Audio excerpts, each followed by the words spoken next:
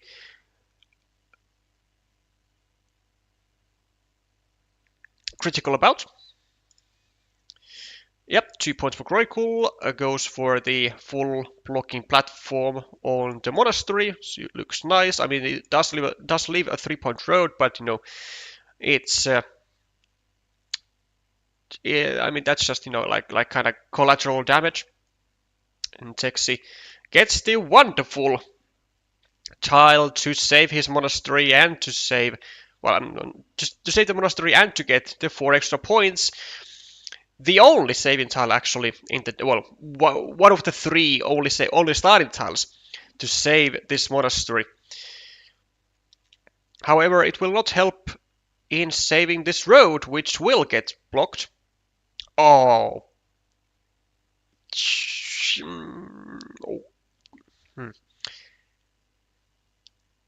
No, I don't like this. No, I don't know, because you gotta understand now, like it is only a 25% chance for Texi to get this meeple back, because well either of these meeples back, I guess, because now that 2 road monsters are needed to fill up these to fill up both of these squares.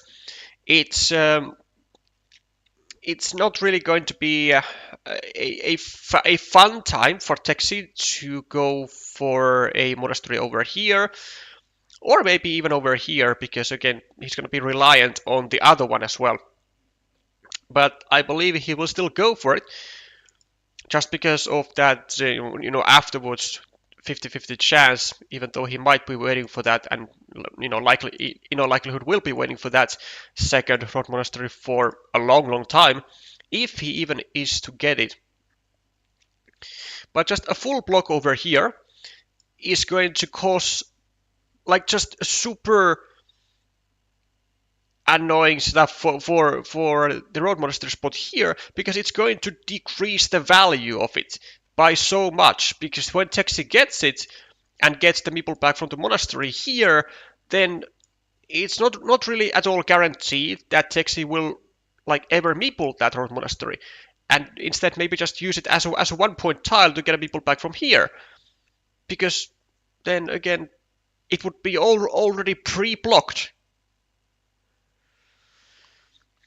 Now he does, I mean, kreukle of course does manage to get the equalization on the city, which was his full intention, but I still wouldn't say that it was worth of potentially allowing a double monastery to go here.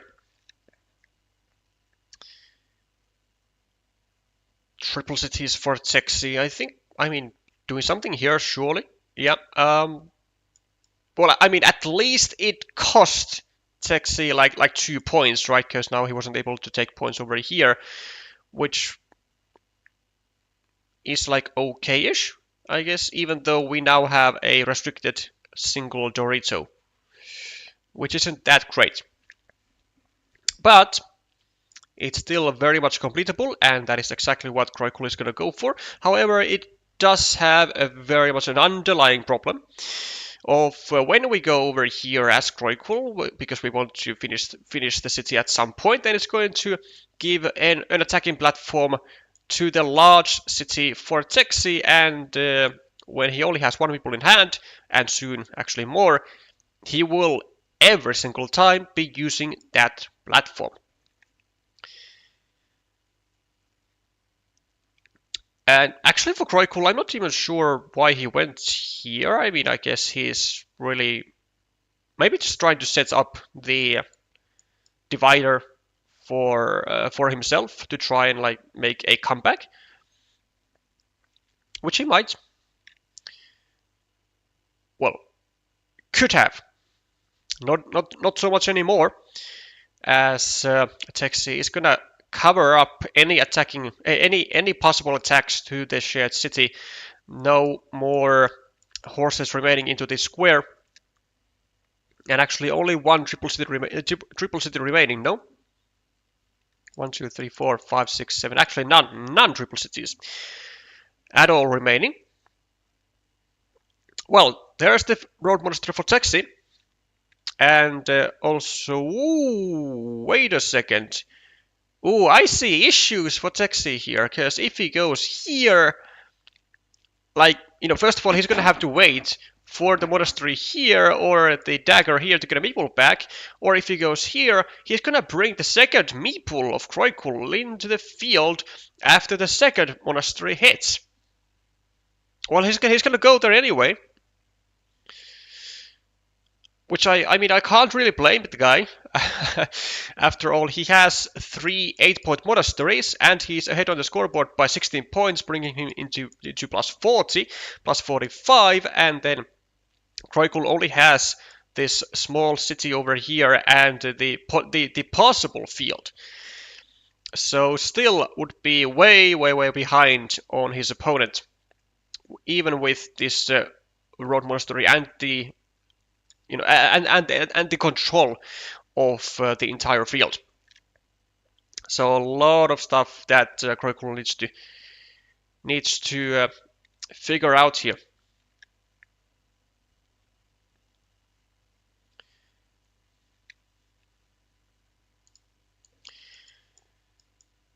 Meeple back to Texi and a 4-point road as well. Ooh, this is quite an interesting move from Kreukle. So first of all, trying to win the coin flip of the road monastery, which is of course an absolute key tile. And kind of preserving. Well, actually, not only just reserving the possibility for the connection, but also this had even a third purpose of making the completion of this road far more difficult. 1, 2, 3, 4, 5, 6, 7. Only one crossroad remaining, and yeah, this move just disallowed Texi to go over here with a double curves and getting a rather huge road completed in just a couple like usually quite inconsequential tiles. In the meanwhile, Kreukle is gonna try to make his best with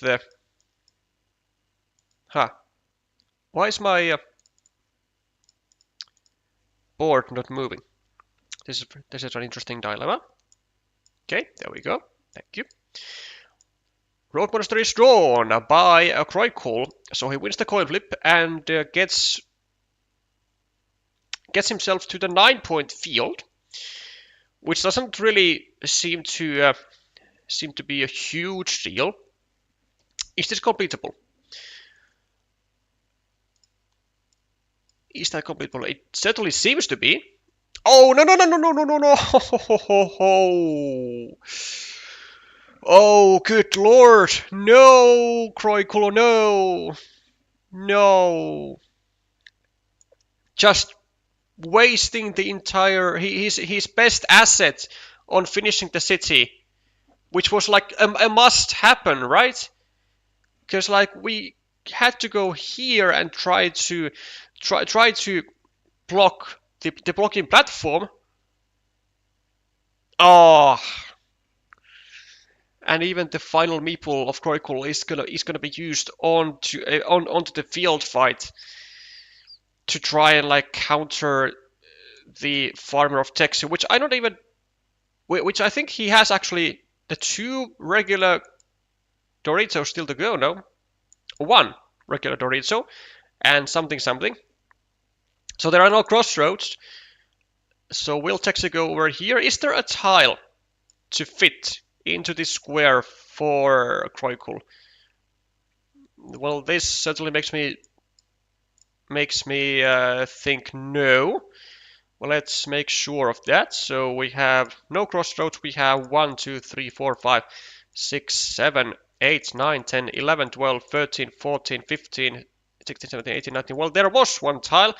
which is indeed why Texi, yeah, unfortunately, Texi, yeah, unfortunately for kreukle, Texi found a wonderful move, knowing that all of the tiles remaining were fitting to this square, and he then forces his opponent to use the final tile to bring the third farmer into, again, just a 9-point field and try and negate, or try and not allow the 9-point move for Texi, but Texi with a 6-point field and then a guaranteed like future 6-point move is just going to absolutely kind of decimate kreukle here, and that's going to do it. That's going to throw kreukle out of this competition, and it's going to give Texi a decent shot at reaching the playoffs with a 2-0 win today. It's gonna jump Texi into, let's see, where's it gonna jump him? Into 6-4.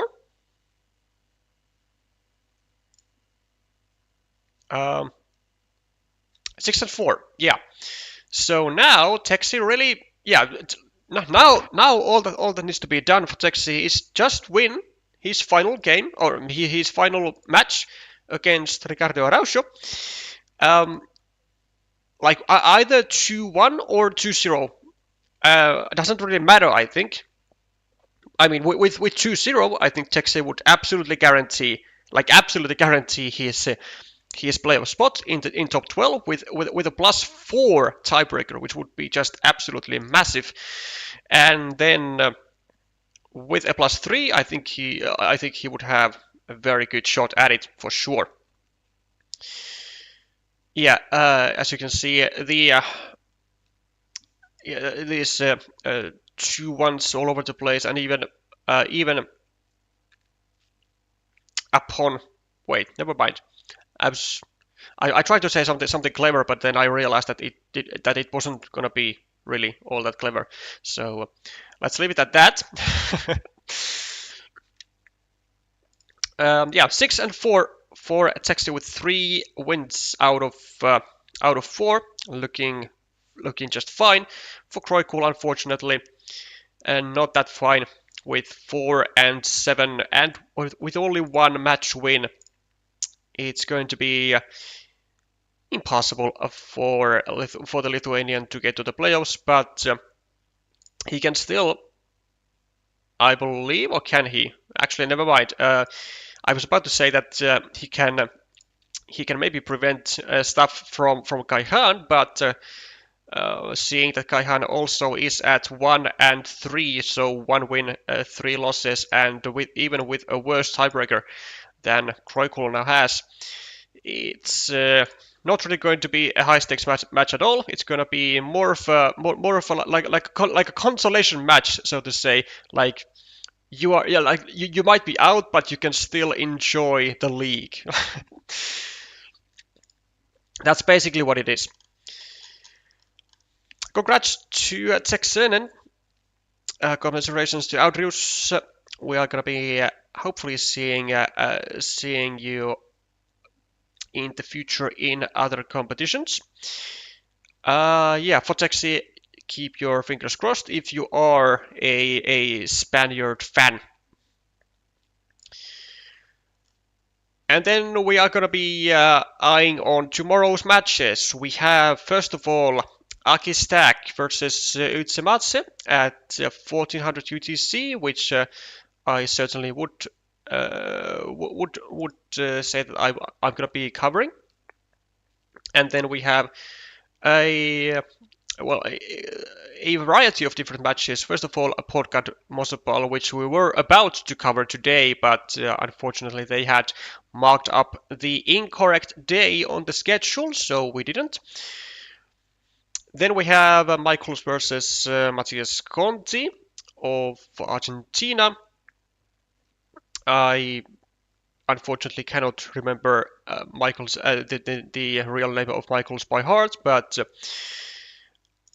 maybe I will actually now that we are at it, I'll cheat some and go into my databases, which will include Michael's.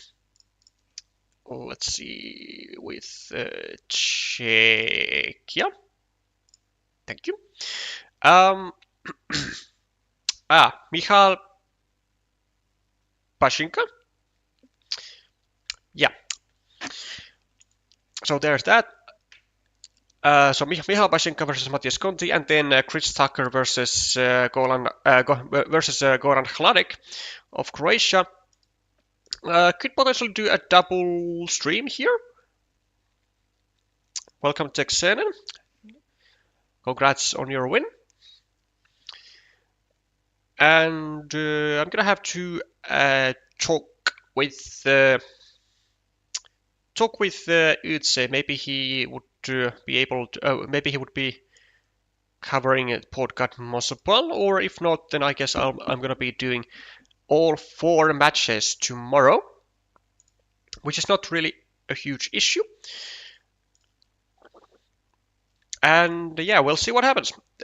Other than that, we have scheduled a banger match for Monday for the final week of the league stage with Alexei Pekushev versus Martin. No, I keep forgetting the names, man. Martin whatever. God damn it. This is not fair.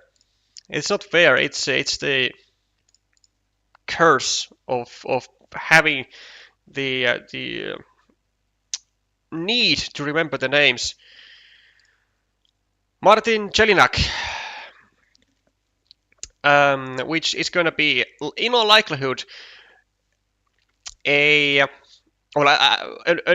absolute win for both of these players, or an absolute must win for both of these players. And even if Alexei would win 2-0, I'm not sure if the man is going to be able to qualify, and that's kind of said a lot. Like, working basically the GOAT of the entire game, having 2-2 score at the moment with tiebreaker of 0. I think it's like just telling about the level of the skill required this season, maybe more so than ever. Or maybe Alexei, I don't know, maybe he's just having a bit of a bad start to the year. I don't know. But we will be covering that nonetheless. And so that's where we will be stopping at this stream. Thank you all for watching. Thank you all for tuning in all the way until the end. And if you did enjoy this type of Carcassonne content and would like to see more of it, then there is an easy way to support the channel by subscribing, by liking the stream, or by leaving a comment down in the comment section if you're watching this afterwards. I'll be seeing you tomorrow with some more Carcassonne Champions League stage matches. Bye for now.